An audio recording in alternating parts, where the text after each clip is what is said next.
All right, tonight we're going to handicap Saturday's 2 Kentucky Derby prep races. We're going to start off with the Grade 1 $1 million Arkansas Derby from Oaklawn Park. Now, I held off on doing this video a little bit because the weather forecast at Hot Springs, Arkansas, where Oaklawn Park's located, the weather called for heavy rains on Friday, and if anyone watched the races at Oaklawn today, they had a wet track. They kept the wet track sealed. The conditions, you see slight chance of thunderstorm. It looks to me like they're going to be better conditions, so we might get a fast track after all. We don't have to handicap for the slop. With that said, I'm going to start going over these horses one by one here in post-position order. Just because I start with the one-horse Beautiful Shot, that doesn't mean he's my pick in the race. I'm just basically going to look at these horses as they come up here. So Beautiful Shot won his debut at Del Mar at 5.5 furlongs. He's trained by Keith DeSormo, Kent DeSormo's brother here. You see Kent rode him first time. He won at 7-1. They didn't necessarily bet him in his debut, but you know, he got the job done from well off the pace. He came back second time out, was overlooked again, 4-1. Won a stake race at Santa Anita, and he beat a good horse. Moreno's a very good Bob Baffert horse. Unfortunately, you know, Moreno had a fatal injury and isn't around anymore, but he was a horse of Baffert's that had some talent. Beautiful Shot come back in the Bob Hope, the Grade 3 Bob Hope, and, you know, was a distant third. His number kind of dropped off. So you start to me, he has the look of a horse who's a closing sprinter. This is the impression that I get on paper. He wins first out, 10 out of it going 5.5, wins again going 6, and kind of flattens out going 7. Now the race we're going to watch here is the Gotham, where they stretch him out another time, and we're going to watch it because it says check 3/8 fell back. So obviously the chart caller believed he was checked at the 3/8 pole. We're going to go see if we think that trouble's really severe or not. All right, and here is the Gotham here. This is Beautiful Shot's last race. He's in these black silks here. He's the 3-horse with the blue saddle towel. He's got black silks, maybe some yellow chevrons. With that said, let's roll the tape and watch it. For the opening quarter, it's Old Time Revival on the outside and Cove Blue at the rail. 3 lengths back to 9, Root in the yellow colors third. Enticed getting a good trip, Extreme outside. Free Drop Billy on the outside of Firenze Fire. At the rail, it's Dial Operator. Here's where the trouble Beautiful comes. Shot is shuffled back about 7 lengths off the lead. Still a big gap to where she told me to go. There it is right there. 2, a very lively fraction here. Enticed. All right, so you heard the track announcer say he was shuffled back, and then about 3 seconds after saying he was shuffled back, he took up really hard. We'll go see what it looked like from a different angle on the head-on. Okay, and here is the head-on replay. Beautiful Shots in the black silks here. He's kind of in and among a wall of horses.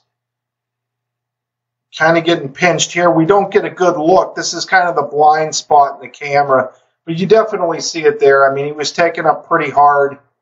Kind of eased out of the race a little bit.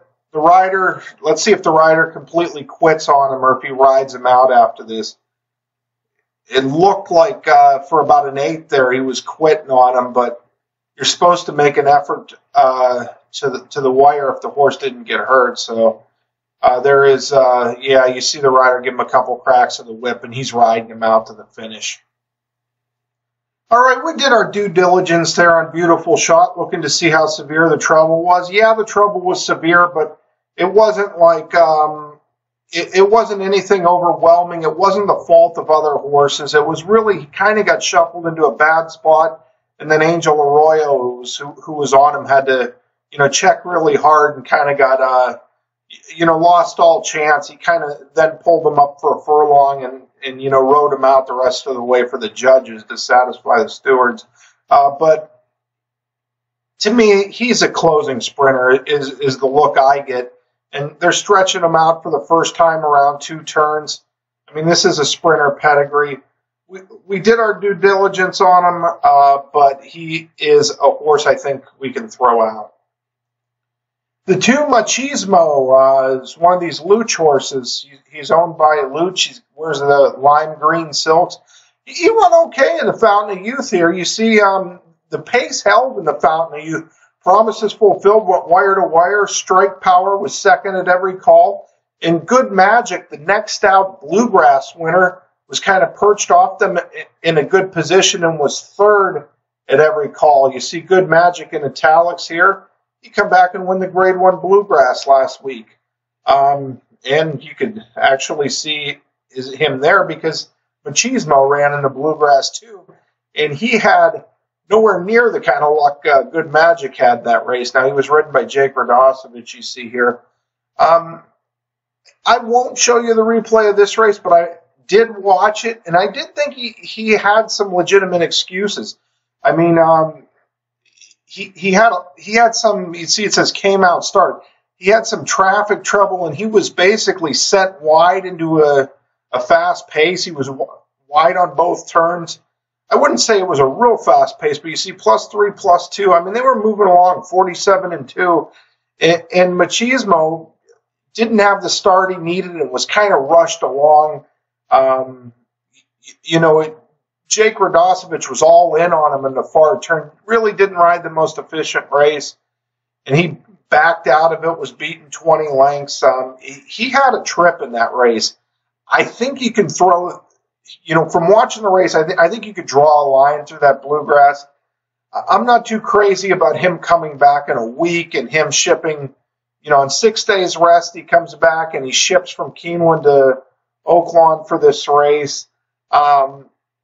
This isn't a crazy horse to use for like third in the exotics. You draw a line through that race. You got an 11-length maiden special weight win at Gulfstream, and you got a sneaky good fourth in the Fountain of Youth 2-back. So Machismo at 20-1 might be able to get a piece. A horse to try to find throw in for third on your exotic tickets to spice things up. That's pretty much all he is, in my opinion. Tenfold here. This form kind of impressed me. You got a son of Curlin out of a Tappet mare, very well bred. They debuted him at 1 mile and a 16th. He drew off and won by 6, got a good figure. I watched both of these races here. I went back and watched the maiden. I went back and watched the optional claiming allowance race, and I was a little underwhelmed from watching them. I mean, this horse has a very attractive form to me.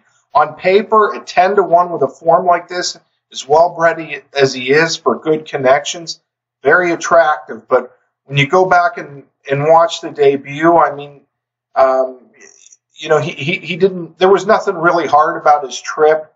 And the second place finisher here got bet to odds-on favoritism in its next start against maidens and come back and run, I thought, a lackluster third.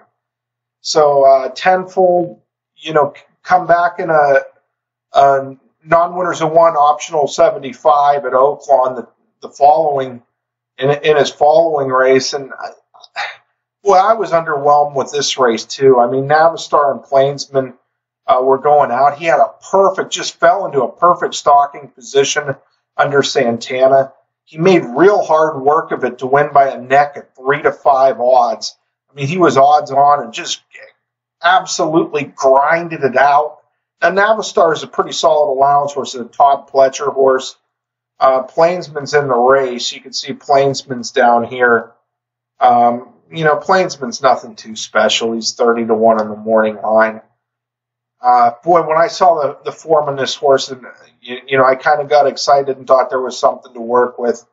But watching his replays, I mean, he had pretty good trips in those 2 races. I was a little put off by how this horse twist off, come back and run his next time. I didn't think this February 9th figure was a particularly easy one to make, too. Tenfold, he could have upside. He could have a forward move in him. But, he is stepping up, and others just offer a lot more appeal to me.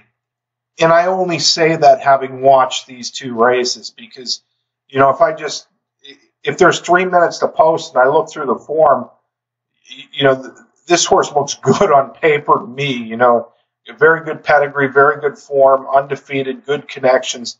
10-1 is a pretty fat price. I mean, you can't knock this horse on paper.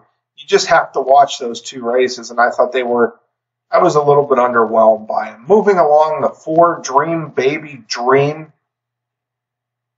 You know, she run in the mud, got beaten an optional 65 1X in the mud at Oaklawn 2-back. Went to the Sunland Derby, and you know, that was just such an oddly run race. The Sunland Derby was a local horse named Runaway Ghost drew off and won by 2 3/4. Dream Baby Dream run a good race to be second with 6 lengths. You know, with 6 lengths clear of the 3rd place finisher that day. But I just don't see. You know, he's going to have to make another step forward. I don't think he can do it. You know, he's run 3 times here at Oaklawn. He's done no better than 3rd, and they were all in basically 1X allowance races, entry-level allowance races, you know, for horses who've never won one other than maiden, claiming, or starter in their life. So Dream Baby Dream, you know, his last race a little bit intriguing, but, you know, off this Oaklawn form here, I just can't use him in this race. Moving along to the Baffert-trained Solimini. This is a horse who... many of his workouts were kind of disappointing.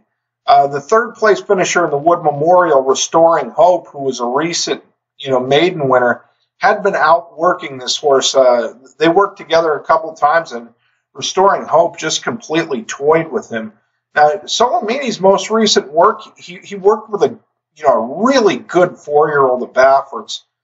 You know, a rock solid 4-year-old who's a pretty quick horse and a decent workhorse, and he was being asked, he was being asked in the work, and the other horse was under a complete full Nelson. I actually thought it was, you know, an improved work for Solimini. It wasn't a particularly good work, but, you know, he's not a particularly good workhorse, as evidenced by how Restoring Hope was toying with him in previous workouts. But Solimini was bet to even money in the Rebel. Jose Ortiz rode the 4th place finisher that day and kind of race rode him. I mean, he got stuck inside, didn't have the easiest of trips. He's second off a layoff now. Solimini, I don't like him at 2-1, but I think he's a horse that you definitely have to use in the exotics. I mean, you see he's, you know, never finished worse than 1st or 2nd.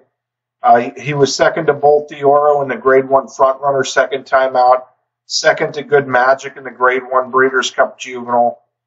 He crossed the wire first, actually ahead of McKinsey, and Instilled Regard in the Grade 1 Los Al Futurity. Very controversially, had that win taken away from him in very controversial fashion. Second off a layoff, there's things to like, but the 6-horse Magnum Moon is just more horse. Now, Magnum Moon, after he won this debut on January 13th at Gulfstream, we actually did a video on him. He was one of 3 different horses who won a maiden race this year who was so impressive that before he came back, we actually, you know, put out a video taking a closer look at the horse, analyzing the maiden race. And those 3 horses, one was Strike Power. We did his maiden race. He come back and win the Swale. We did Justify's maiden race. He come back and win his next 2, including the Santa Anita Derby. And the 3rd one was Magnum Moon, and we did his maiden race right after he broke it. And he come back and win 2 races, including a romp in the Grade 2 Rebel last time. He's been working tremendously since that race, too. Vino Rosso, who won the Wood Memorial, Magnum Moon outworked him on March 31st. I mean, he toyed with Vino Rosso in a work. He's got a bull at April 7th. Magnum Moon's just getting better all the time. He's going to be very, very tough to beat in this race, and this is kind of a master of the obvious type statement at 8-5. Moving along to the 7 Plainsman. You see, last time out, he was kind of hooked up early with Navistar, who's a Pletcher, nice Pletcher allowance horse, a 1X of Pletcher's. They were head and head pretty much the whole way.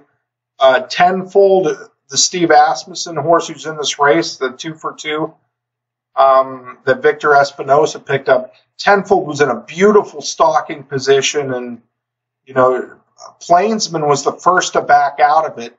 He backed out of it. Tenfold came with some momentum, and Navistar fought Tenfold right down to the wire. Plainsman's overmatched in here. He's a horse I think you can throw out. Okay, moving along to Quip. He won the Tampa Derby last time out. This horse is a frustrating read for me, is Quip. You see, he won his first 2 races. He won his debut at Churchill at 11-1. They didn't bet him that day. He got the job done, gamely under Florent Giroux, his jockey. He come back and won an entry-level allowance. You see, he took the 1X out by 6.5 lengths second time out. And then the Kentucky Jockey Club, he had trouble in that race. You see, steadied 5/16th at the 5/16th. But what happened is a horse lost his rider in the race. There was a lot of early traffic, but Quip come back, and he was a horse that we were hearing whispers about before this March 10th race. His March 5th work was very, very good. I know a jockey agent up here who gave me a tip on the horse after this workout, just saying I guess the horse worked incredible. I didn't bet him in the Tampa Derby. I didn't listen, but he had a very easy trip in the Tampa Derby. You see, they went -13 to the first call, -13 to the second call. It was a very slow pace, 49-2 for a half. It was set by World of Trouble, who is a very, very talented horse adjacent service, but is a sprinter. Just confirmed sprinter. He'd never been 2 turns. We'd said in a video before the Tampa Derby that World of Trouble would not go 2 turns. Quip was in a perfect spot, just sitting off of him through slow fractions, and when World of Trouble got the distance test, he just didn't have it. Now, even though Quip won that race with a perfect trip, there were some horses in behind him who have gone on and done very good things since. Flame Away, the second place finisher in the Tampa Derby, he come back and run second in the Bluegrass at Keeneland just last week. And the fourth place finisher, fourth place finisher was beaten about 6 lengths here. Yeah, 6 lengths in the Tampa Derby. That was Vino Rosso. He come back and he won the Wood Memorial last week, and that's going to be John Velasquez's Kentucky Derby mount, Vino Rosso for Pletcher. So, yes, this horse got a dream trip last time, but he beat a next out Wood Memorial winner by 6 lengths. He did it in what was his first race in about 4 months. I haven't heard any reports about how he's trained subsequently. He's had 3 works since. I don't know if he's going as good as he was coming into that, but the reason why I do have to play against him here, I mean, last time was the time. I didn't have the courage and conviction to play him that day. I wasn't really, really impressed with his form, but he got a dream trip. He got the job done at 19-1. He beat some very productive horses who've come back and done very good things since. So I expect the money to be there for Quip as, kind of a horse that's going to attract a lot of interest second off the layoff. And just because this trip was so soft, now he's got post 8. The circumstances of this race should be much tougher, although he might improve second off the layoff. So he's a tough read. But for me, I'm going to toss Quip. I will not have him first or second on my tickets. I might throw him in third, just because I hate to completely throw the try away. But moving along to Combatant. Combatant is just a grinding type horse, just a consistent check getter. You see, he broke his maiden in October at Churchill, second in the Springboard Mile, the $400,000 race at Remington. Smarty Jones, he was second. The Southwest, he was second. To My Boy Jack, who got a dream rail run And then, he's just a solid grinding third in the prep for this in the Rebel behind Magnum Moon and Solimini. After all that analysis, I just see this as a chalky race. I see Magnum Moon just winning this thing. He's just too talented a horse, in my opinion. Solimini probably going to finish second in this race.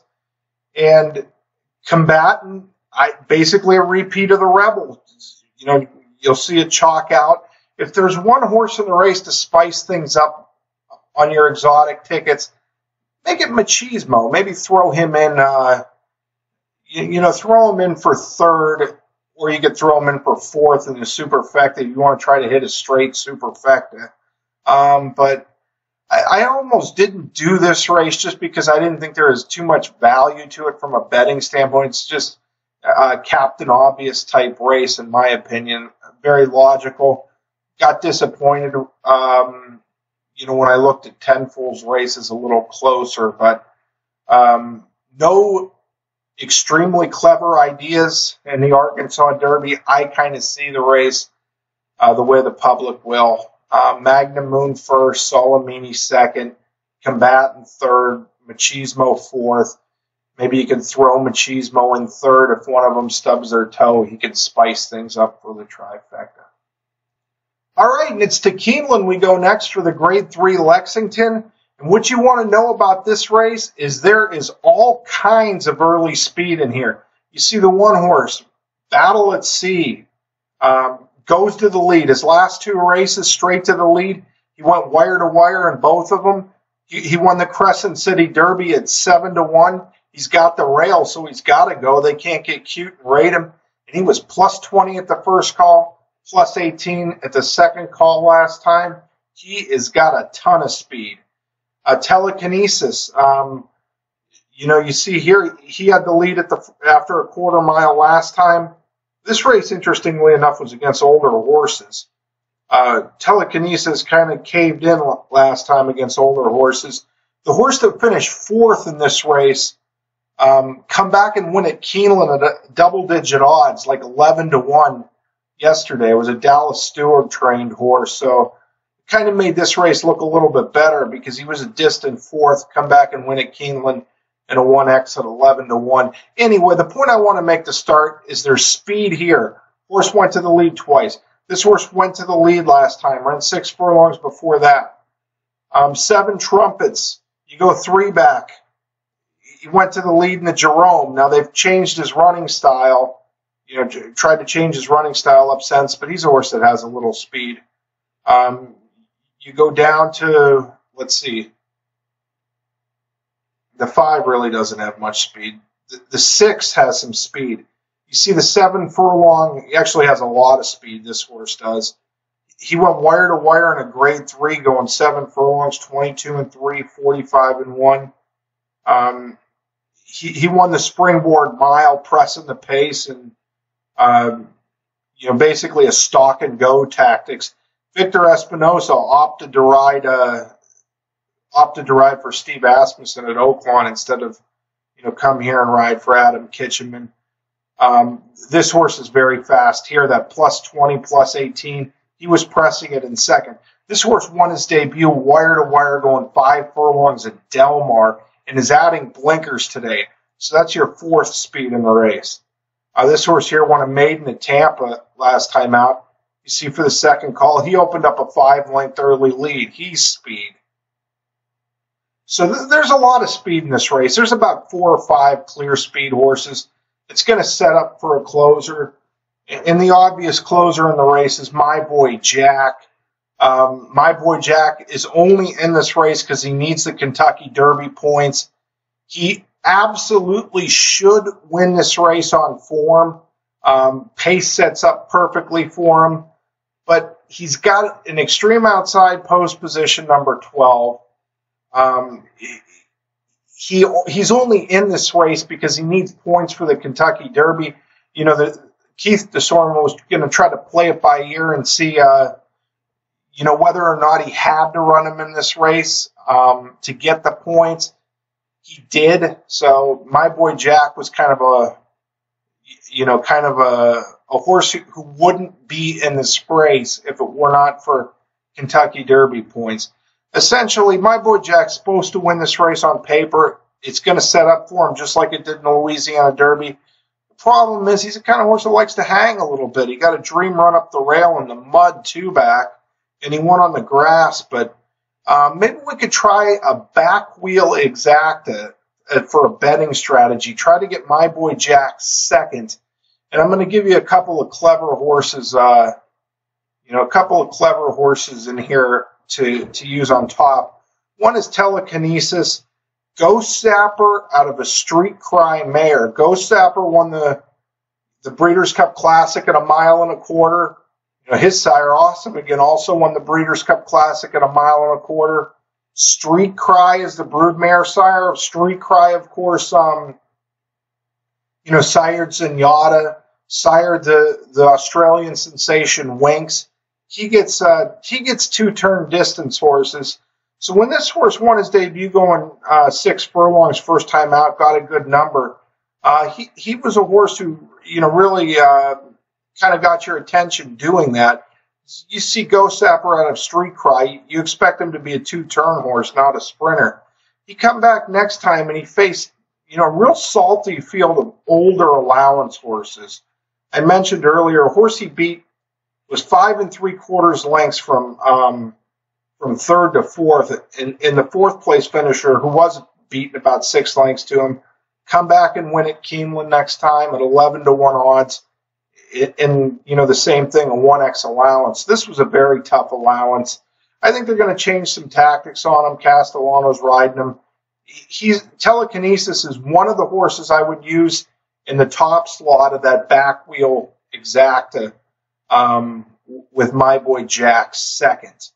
Honor Up is a horse I'll talk about afterwards. I'm not going to include him, but I do want to show you his race against Audible two back. Moving along, let's see. Pony Up is a horse I would include in this back wheel exacta. He was kind of rushed and had a wide trip in the Holy Bull. He needs to be allowed to settle well off behind the pace like he was last time, going 1 1/8 miles. You see he was 9th at the first call, 9th at the second call, 9th at the third call. In the Holy Bull, Johnny B was kind of using him, pushing and shoving him to keep him in the race. He was less than 4 out of it, and he flattened like a pancake. He can handle dirt. You saw that in his debut. He just needs to be taken back off the pace and make one run. Just needs to be ridden like a one-run closer.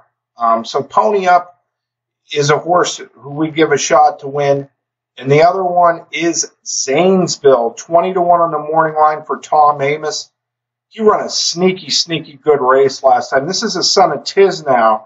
Tisnow did not break his debut until June in his 3-year-old season. His offspring tend to be late developing horses.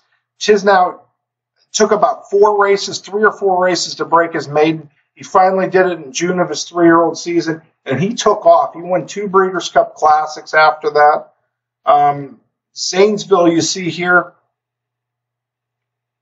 they went -12 and -11, so very slow pace in this 1X at Delta, and he drew off, kicked clear, won by a wide margin, showed he can rally in the poly-track race at the Jack Ruby Stakes. It was called a Turfway last time out. So Zanesville is one of the 3 horses we like in our exacta bet. I'll explain the bet one more time. It's an exacta key. What we're trying to do is get the 12 horse My Boy Jack in second, and we're going to put 3 horses in the first slot. They're going to be the 2 Telekinesis, the 7 Pony Up, the 10 Zanesville. So if you're curious how you would basically say that bet to a teller or parimutuel clerk or ticket clerk, whatever you'd like to call it, you'd say it a part wheel exacta 2, 7, 10 over the 12. That's my betting strategy for this race. My boy Jack's a horse we talked about before, is an interesting Derby horse. He's a one-dimensional closer. He's only in this race because he needs the points for the Kentucky Derby, and he's the kind of horse that's got the right style to get a piece in the Derby. Should win this race on paper, but he's the kind of horse that likes to run second or third. Now, before we go, I want to show you, this is a horse named Honor Up, who's kind of interesting. He gets Jose Ortiz, who won the Eclipse Award as last year's top jockey in America. Bill Mott, the trainer. This horse hasn't run since December 9th, so this is actually his 3-year-old debut. He won a New York bred. You see the S here. He won a New York bred maiden race by 11 lengths at Aqueduct last time. But what I want to show you as we go out here is the November 15th race at Aqueduct where they went a mile. He took on Audible that day. And Audible's been he's been a star this winter. He come out of this race and he went on to win the Holy Bull and he won the Florida Derby. So we'll watch this November 15th race at Aqueduct featuring the returning Honor Up and Audible. We'll go see what Honor Up looked like that day against Audible. Okay, and here is that New York bred maiden race queued up. Okay, Honor Up's breaking from post position number 4 here. I believe he's the horse. Yes, he's the 6th horse. He's the horse in blue. Audible is the horse in white in behind him, basically to his outside now. So you have Honor Up. He's got blue silks and a yellow cap. He's just outside this 4 horse here. And this is Audible, the eventual Florida Derby winner, perched to his outside. And, what is a New York bred maiden race here? And you see Audible's got some lazy tendencies sometimes. You see Johnny Velasquez kind of getting after Audible a little bit here. He's not going to a real aggressive ride, but he's given him his cue already, just trying to get him into the race, trying to motivate the horse, basically, is what I would call that. You see Honor Up's going really nice here. Honor Up looks like the winner here. He's going easier than Audible. Audible's being ridden a little harder, but now Audible's getting it into gear. And you really see, Audible's got such good stamina. Velasquez has been in a ride. Honor Up sitting chilly. Velasquez has been in a ride on Audible for, most of the way down the backstretch. But you see Honor Up assume the lead here. Still probably looks like he might win this, but Audible is just such a grinder. Watch Audible grind Honor Up down. And this is a New York bred maiden race, but here comes Audible. Velasquez has put the whip away. He's in gear, and Audible does have just a considerably good deal of stamina. Now, the time was not great here. Normally when a horse wins a mile race in 140 at Aqueduct, if you go a flat mile at Aqueduct in 140, you're not thinking Kentucky Derby. Look how fast Audible shuts it down after the wire. I mean, Audible got the job done. He had to be motivated the whole way down the backstretch to do it. He did it in 140 for a mile. He kind of shut down on the gallop out. It's kind of a unique horse, is Audible. He's, he always gets the job done, but he's, he's maybe a bit of a lazy horse, is Audible. But there was Honor Up, who is returning, hooking Audible in his race 2 back at Aqueduct. And you see his form here as we send you out. You come back and win by 11 next time. At 1-5, 25 cents on a dollar. There was the race against Audible. And this horse is a little interesting. He's just not for me. I mean, yes, Audible won the race, but boy, a mile and 140 didn't get a big number. He's been off. Yes, he gets Jose Ortiz, but others have more merit in the race. Telekinesis to 2. There's upside with him. Pony Up is going to get an extremely fast pace. The pace should suit Pony Up. The pace will suit Zanesville. And my boy Jack, the pace will definitely suit him, but he's going to be a short price favorite, and he's got some hang to him. He just, doesn't always want to go by him. So my boy Jack's the right horse on paper, but we're going to try a back wheel exact of putting him in second. These weren't the funnest races to do because, I like to have some real clever idea or some long shot I could pass along to you. But, my boy Jack is the right horse on paper, but maybe let's try to beat him. Let's get one of those 3 horses in front. And unfortunately, the Arkansas Derby looked chalky too. So those are my betting opinions for both the Grade 1 Arkansas Derby and the Grade 3 Lexington for Saturday. We did it more horse by horse for the Arkansas Derby because it's a major prep where the Lexington is really, it's just a my boy Jack kind of race. He's got to try to get into the Derby. He's probably the only serious Derby horse in this race. With that said, I hope you enjoyed the video. I wish I had a more clever ideas or a long shot for you. But that was the best we can do. Thank you.